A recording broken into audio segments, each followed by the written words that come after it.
거룩한 주일 하나님 앞에 나와 예배하는 모든 성도님들의 삶과 가정 위에 하나님의 은혜와 평강이 함께 하시기를 주님의 이름으로 축복합니다.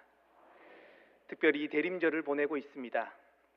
이 땅에 오신 예수님을 기억하며 다시 오실 예수님을 기대하는 기다림의 시간 속에서 하나님께서 허락하시는 은혜 누리시기를 소망합니다. 한때 참 인기 많았던 책이 있습니다. 화성에서 온 남자, 금성에서 온 여자라는 책인데요, 읽진 않았더라도 한 번쯤은 분명 들어보셨을 겁니다. 이야기의 시작은 이렇습니다. 화성에 살고 있었던 남자들이 금성에 살고 있는 아름다운 여성들을 보고 금성으로 가서 함께 살게 되면서 일어나는 이야기들을 담고 있죠. 이들은 살아가면서 서로가 원래 다른 별에서 온 존재였음을 망각하고 서로가 왜 자신과 같지 않냐며 사사건건 부딪히는 내용들이 담겨 있습니다. 결혼 전에는 나와 달라 이상적이라고 하더니 결혼 후에는 나와 달라 이상하다고 말합니다. 결혼 전에는 섬세하다고 하더니 결혼 후에는 쫌스럽다고 하죠. 결혼 전에는 박력 있다고 하더니 결혼 후에는 무식하다고 합니다. 당신 없이는 못 산다는 말이 당신 때문에 못 살겠다라는 말로 바뀌는 것이죠. 이 책이 주는 메시지는 남자와 여자는 서로 다르다는 것입니다. 틀린 것이 아니죠. 오죽했으면 남자와 여자를 서로 다른 별에서 온 존재라고, 다른 종이라고까지 표현했을까요?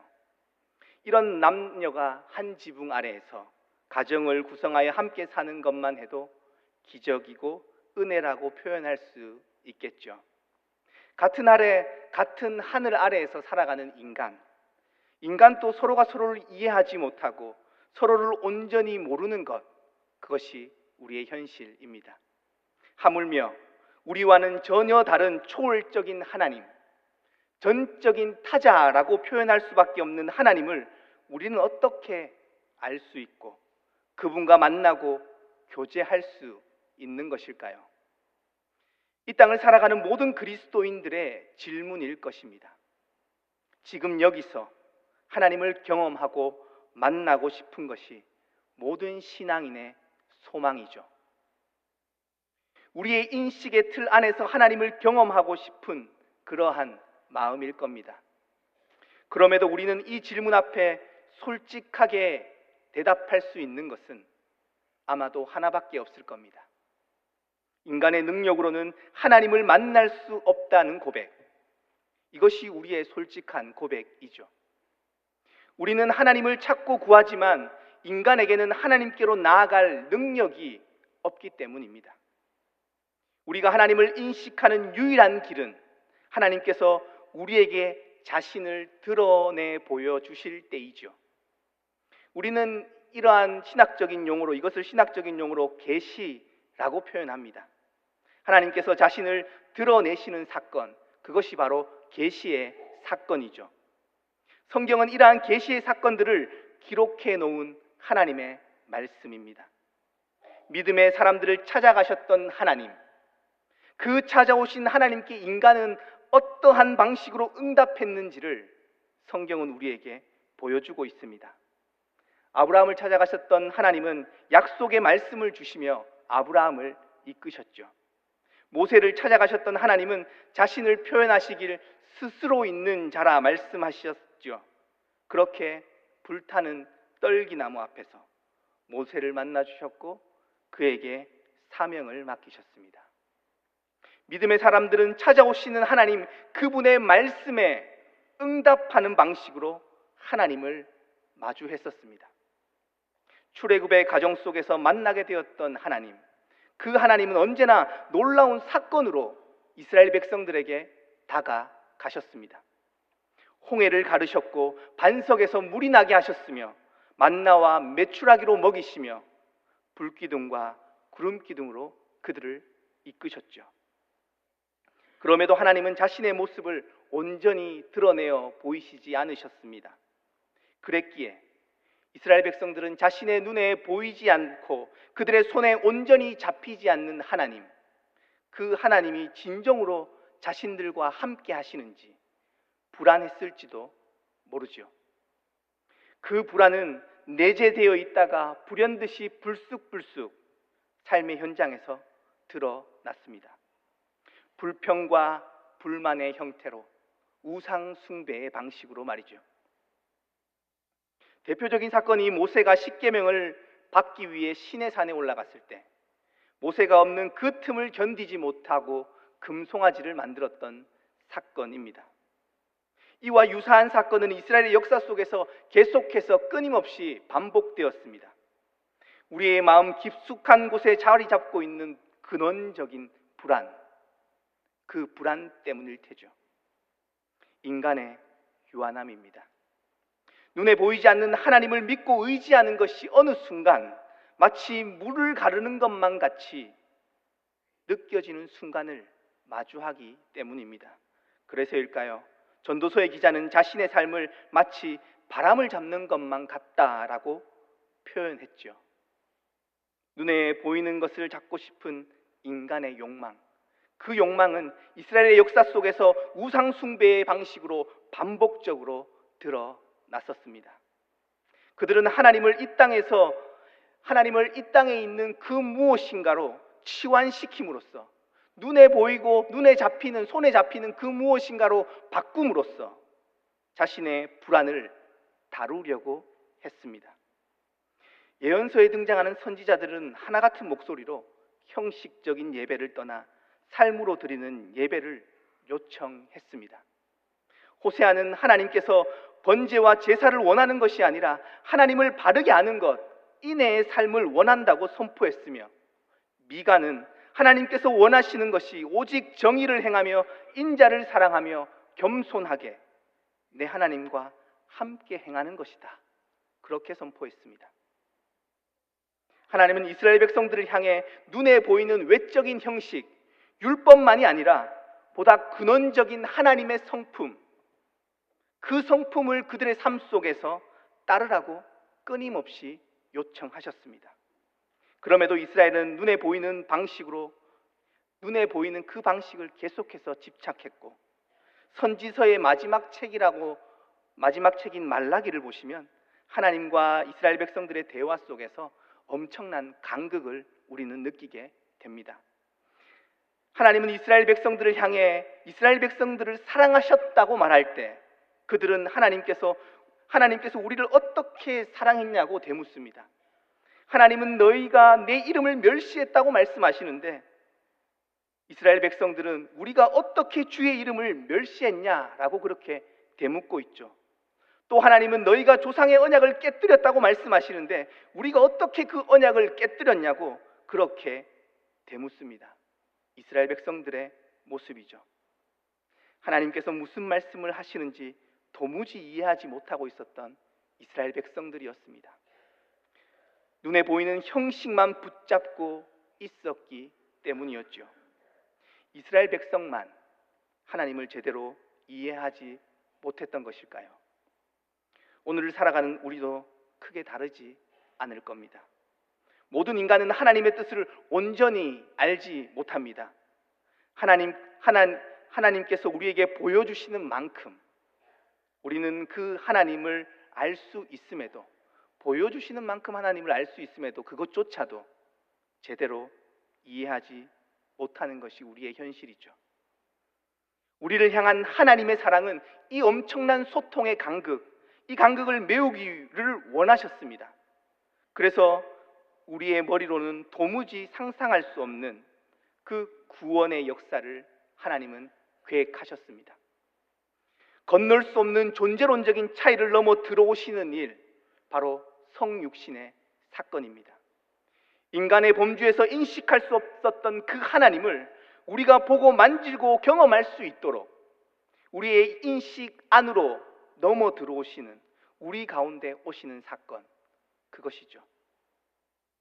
오늘 말씀 속 요한은 보이지 않는 하나님을 어떻게 사람들에게 설명할 수 있을지 참 많은 고민 속에서 요한복음을 기록하였습니다. 요한복음은 예수님이 어떤 분이신지를 잘 드러내어주고 있죠. 다른 복음서와는 분명한 차이를 가집니다. 예수님의 생애와 사역에 집중하는 다른 복음서들과는 달리 요한복음은 인간으로 오신 예수님, 그 예수님이 하나님 자신임을 설명하는 것에 집중하고 있습니다. 요한은 예수님께서 이 땅에 오셔서 일으키셨던 많은 이적들 중에서 7가지의 이적을 선정하여서 예수님의 신성을 드러내는 사건으로서 표적이다라고 표현합니다. 표적, 헬라어로 세메이온인데요. 이 표적은 단순히 사람을 놀라게 하는 그런 기적이 아니라 영적인 진리가 그 사건 속에 담겨 있다라는 의미입니다. 계시의 사건이라는 것이죠. 표적은 예수님이 곧 하나님이시며 구원과 생명의 길임을 드러내는 역할, 그 역할을 한다는 겁니다.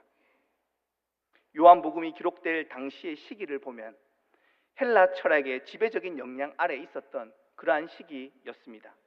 헬라 철학의 큰 특징 중 하나는 이분법적인 구조입니다.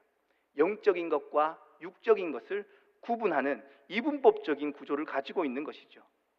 그렇기에 신이 인간이 된다는 말 그 자체가 참 받아들여지기 힘들었던 시대였습니다. 사도행전 17장을 보시면 바울이 아덴에 도착합니다. 지금으로 하면 아테네 지역인데요. 에피쿠로스와 스토아 철학자들과 바울이 논쟁하는 장면, 이어서 바울의 설교의 장면이 이어집니다. 바울의 설교를 들었던 이들의 반응, 그 반응이 사도행전 17장 32절에 드러나는데요. 보시면 그들이 죽은 자의 부활을 듣고 어떤 사람은 조롱하고 어떤 사람은 다시 듣지 않겠다, 그렇게 말합니다. 이러한 반응을 보일 수밖에 없었던 이유는 그들은 육체를 영혼의 감옥이라고 여겼습니다. 죽음이 육체의 감옥에서 해방되는 것이라고 믿었기에 신이 인간의 모습을 입고 온다는 것, 죽음 이후에 다시 육체를 입고 부활한다는 그 사실은 도저히 받아들여질 수가 없었던 것이죠. 육체의 부활 자체를 어리석은 일이라고 보았기 때문입니다. 그럼에도 헬라 철학자들이 분명히 알고 있었던 것이 하나 있습니다. 그것은 신이 인간과는 전적인 다른 차원의 존재라는 것입니다. 그렇기에 하나님이 그들이 알지 못하는 신의 하나라고 한다면 영혼의 감옥인 육신을 입을 필요가 없다고 생각했던 것이죠. 그럼에도 그들이 몰랐던 것이 있습니다.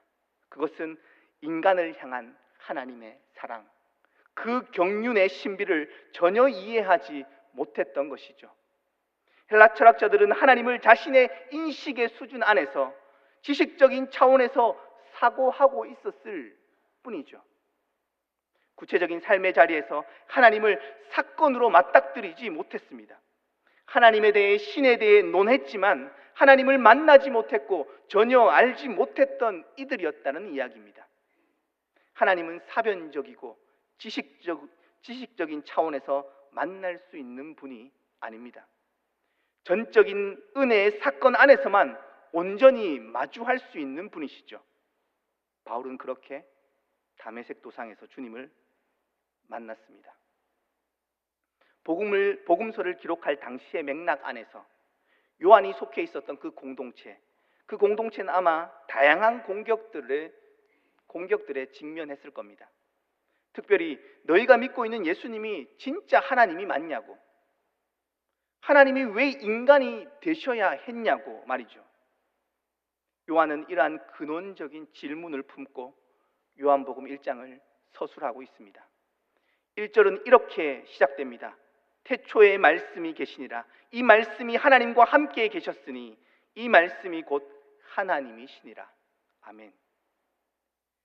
여기에서 말씀으로 번역된 헬라어는 우리에게도 너무나도 익숙한 단어입니다. 로고스라는 단어입니다. 로고스라는 단어는 우리말로 딱 떨어지는 번역을 찾기가 참 힘든 단어입니다. 우주의 모든 자연의 이치를 지배하는 기본적인 개념, 이성의 보편적인 원리, 보편적인 진리 등 다양한 방식으로 설명할 수 있습니다. 그래서 옛날 성경에는 이 로고스를 도라고 번역했습니다. 태초에 도가 있었다라는 것이죠. 여기에서 로고스의 언어적인 의미보다 중요한 것은 요한은 그 시대 사람들에게 예수 그리스도를 설명하기 위해서 이 로고스의 개념을 사용하고 있었다라는 사실, 그 사실을 아는 것이 너무나도 중요합니다. 이를 통해 동시대 사람들에게 예수님이 하나님이심을 선포하고자 했던 것이죠. 기독교의 핵심 교리를 그 시대 속에서 선포하고자 했던 것입니다. 예수 그리스도는 로고스로서 창조의 때부터 하나님과 함께 계셨고 그 로고스가 육신이 되어 우리 가운데 오셨다라는 선포입니다. 사람이 되셨다고 표현하지 않고 육신이 되었다고 표현합니다. 사람과 인간이라는 단어보다 훨씬 더 강한 단어를 사용한 것이죠. 그 이유는 그 당시 영지주의자들이 말했던 그냥 껍데기에 몸을 걸치고 오신 것이 아니라 살과 몸이 되셨음을 강조하기 위함이었습니다. 예수님은 진정 우리와 같은 인간의 몸으로 오셨다는 것이죠. 예수님은 진정 하나님이시지만 동시에 진정 육신을 가진 인간으로 우리 가운데 오셨다는 선포입니다. 완벽하게 논리적으로 설명하는 것은 불가능하지만 예수님께서 신성과 인성을 함께 가지신 분임을 우리는 믿음으로 고백합니다. 이것이 우리의 신앙 고백이자 믿음의 핵심입니다. 사랑하는 제1의 성도님들, 이 사실을 믿음으로 받고 계신지요? 초대교회가 치열하게 붙잡고자 했던 믿음이 바로 인간으로 오신 예수 그리스도, 그분이 바로 태초부터 계셨던 우리의 창조주이며 생명의 근원이라는 믿음입니다. 예수 안에 생명이 있습니다. 이 사실이 온전히 수용되고 받아들여지는 은혜가 있으시기를 주님의 이름으로 축복합니다. 우리의 하나님은 이렇게 보이지 않는 그분의 뜻을 온전히 따르지 못했던 이들을 위해 인류의 역사 속으로 시간과 공간을 넘어 들어오셨습니다. 성육신의 사건은 인간으로서는 도저히 상상할 수 없는 하나님의 자기 결단이며 하나님의 자기 부정의 사건이었습니다. 이 땅의 모든 피조물을 사랑하셨던 하나님, 그 하나님의 최종적인 사랑의 방식이 인간이 되어 우리 가운데 함께 하시는 것이었습니다. 하나님의 자기 결단은 하늘의 보좌를 버리고 이 땅의 가장 낮은 자리로 오시는 것이었으며 그것도 모자라 죄인들의 발을 씻기시며 끝까지 사랑하시는 모습을 우리에게 보여주셨던 것이죠. 그리고 종국에는 자신의 목숨마저 내어주셨습니다. 그 전까지 흐릿하게 볼 수 있었던 그 하나님의 사랑과 그 뜻을 예수 그리스도를 통해 온전히 볼 수 있게 되었던 것입니다. 14절에서 말씀이 육신이 되어 우리 가운데 거하심에 우리가 그의 영광을 보게 된 것입니다. 눈으로 보지 못했던 하나님, 인간과 같은 층위에서는 경험할 수 없었던 그 하나님이 우리의 인식의 범주 안으로 들어오는 사건, 이것이 진정 성육신 사건의 본질입니다. 보지 못했기에, 알지 못했기에 따르지 못했다던 이스라엘 백성들은 예수님을 통해 하나님을 온전히 보게 되는 영광, 그 크신 은혜와 진리의 충만함을 목도했던 것이죠. 그러나 5절을 보시면 빛이 어둠에 비치되 어둠이 깨닫지 못했다고 말씀합니다. 보지 않았기에 설명할 수 없기에 그 사랑 모른다 말했던 이들, 그러나 그들은 보았지만 깨닫지 못했습니다. 그 이유는 그들 안에 있는 어둠 때문이죠. 우리 안에 있는 죄, 하나님을 인정하지 않고 받아들이지 않으려는 어둠 말이죠. 인류는 그렇게 인간으로 오신 하나님을 영접하지 않았습니다. 그럼에도 불구하고 하나님은 이 땅의 모든 이들에게 구원의 길을 여셨습니다. 12절을 함께 읽겠습니다. 영접하는 자, 곧 그 이름을 믿는 자들에게는 하나님의 자녀가 되는 권세를 주셨으니 아멘. 영접하는 자, 예수를 그리스도로, 창조주로, 구원자로 받아들이고 수용하는 이들입니다. 그들에게 하나님의 자녀가 된다 말씀해 주셨습니다. 하나님과의 새로운 관계 안으로 들어가는 것이죠. 그 길은 믿음으로만 들어설 수 있는 길이죠. 하나님은 우리에게 이러한 믿음의 결단을 요청하십니다. 하나님의 은혜와 인간의 결단이 마주하는 그 믿음의 순간을 요청하시는 것이죠. 예수님께서 우리의 인생의 손님으로 머무는 것이 아니라 우리의 삶의 주인으로 모시는 인생, 그 인생으로의 전환 말이죠. 이것이 거듭남의 신비입니다. 유한한 인간이 무한한 하나님을 만나고 교제하며 살아가는 것, 이것은 신비 중의 신비가 아닐 수 없죠. 보기를 원했고 만지기를 원했지만 보고 만졌음에도 여전히 어둠 가운데 갇혀 있었던 인간을 위해 하나님은 자기를 비워 종의 형체를 가지셨습니다. 그리고 우리와 함께 하시며 그 사랑을 몸소 실천해 보여주셨지요. 그리고 우리의 죄의 문제를 해결해 주셨습니다. 대림절은 우리를 위해 오신 예수 그리스도, 그 예수 그리스도를 먼저 기억하는 절기이죠. 그리고 다시 오실 주님을 기다리는 시간입니다. 현 시대를 살아가는 이들에게 다시 오실 주님을 기다리고 살아간다라는 것, 다시 오실 주님을 기다리고 살아간다라는 것, 그것은 어떠한 의미일까요? 태초의 창조와 더불어 피조 세계의 모든 질서들을 눈에 보이는 방식으로, 손에 잡히는 방식으로 설명하려는 그러한 시대를 살아가고 있습니다. 과학적으로 설명하려고 하고 물질로 치환시키려는 시대를 살아갑니다. 창조의 신비를 해체하려는 시도와 생명의 신비, 그 근원을 알고자 합니다. 이러한 질문이 생깁니다. 인간의 인식 안에서 이 모든 것들을 안다고 해서 무엇이 달라질 수 있을까요? 온전히 알 수 있을지 없을지 모르지만 만약 안다 하더라도 인류는 여전히 하나님을 발견하지 못할 것이고 하나님을 인정하지 못할 겁니다. 인간의 인식의 범주 안에서 하나님을 완벽하게 설명하려는 일은 어쩌면 어리석은 일일지도 모릅니다. 그렇다고 해서 현 시대의 모든 사고방식을 버리고 정근대적인 시대로 돌아가자라는 이야기가 아닙니다. 21세기를 살아가는 그리스도인, 우리에게 무엇이 필요할까요? 세상을 바라보는 다양한 관점들이 있음을 수용해야 합니다.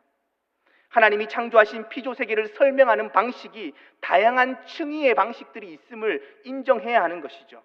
과학적이고 철학적이고 사회학적인 접근들, 그 역시 하나님 안에 있는 것들입니다. 그럼에도 이 시대를 살아가는 그리스도인들에게 주어진 소명, 그 소명은 창조의 의미가 상실되는 시대 속에서 그 의미를 새롭게 선포하는 일일 것입니다. 이 땅을 회복하고 치유하는 하나님의 방식이 예수 그리스도 안에 있음을 선포하는 것이죠. 의미가 상실되고 해체되는 시대 속에서 우리의 사명은 지금 여기서 새롭게 하나님이 왜 이 땅에 오셔야만 했는지 그 의미를 회복하는 일일 것입니다. 요한은 자신의 시대 속에서 하나님께서 말씀이 육신이 되어 이 땅 가운데, 우리 가운데 거하셨다 선포했던 것이죠. 연말마다 늘 교회를 통해 전해지는 예수님의 이야기가 어느덧 의미를 잃어가는 시대이며 상업적인 흥미거리로 치환되는 시대를 우리는 살아가고 있습니다. 어쩌면 우리 역시 여전히 보이는 것만을 추구하며 살아가고 있을지도 모르죠. 보이지 않지만 영원한 것, 하나님의 말씀 안에 숨겨져 있는 영적인 세계, 그 의미의 세계를 다시 회복해야 할 시대적 과제가, 교회가 그 시대적 과제를 가지고 있음을 우리는 잊어서는 안 됩니다. 교회가 세상 속에서 어떠한 모습을 보여주어야 하는지 예수님께서는 이 땅에 오셔서 이미 우리에게 보여주셨습니다.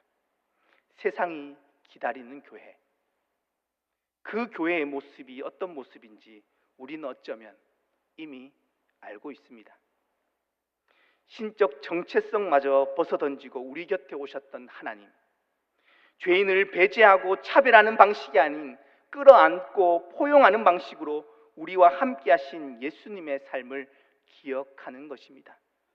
대림절은 그 모습을 회복하기 위해 힘써야 하는 그러한 절기가 아닐까요? 여전히 보이지 않지만 지금 또 우리와 함께 하시는 하나님, 온 우주와 피조 세계를 이끌어 가시는 하나님의 역사를 인정할 수 있으시기를 주님의 이름으로 축복합니다. 말씀이 육신이 되어 우리 가운데 오신 주님께서 다시 오실 그날까지 언제나 우리와 함께 하신다 약속하셨습니다. 끝없는 하나님의 사랑이 흘러 넘쳐 우리 가운데 오셨듯이 그 사랑에 깊이 잠겨 살아가는 제1의 공동체를 통해 대구 지역과 이 세상을 변화시킬 수 있기를 소망합니다. 하나님의 사랑을 깊이 묵상하며 그 사랑 안에 잠기는 대림절 되시기를 주님의 이름으로 축복드립니다.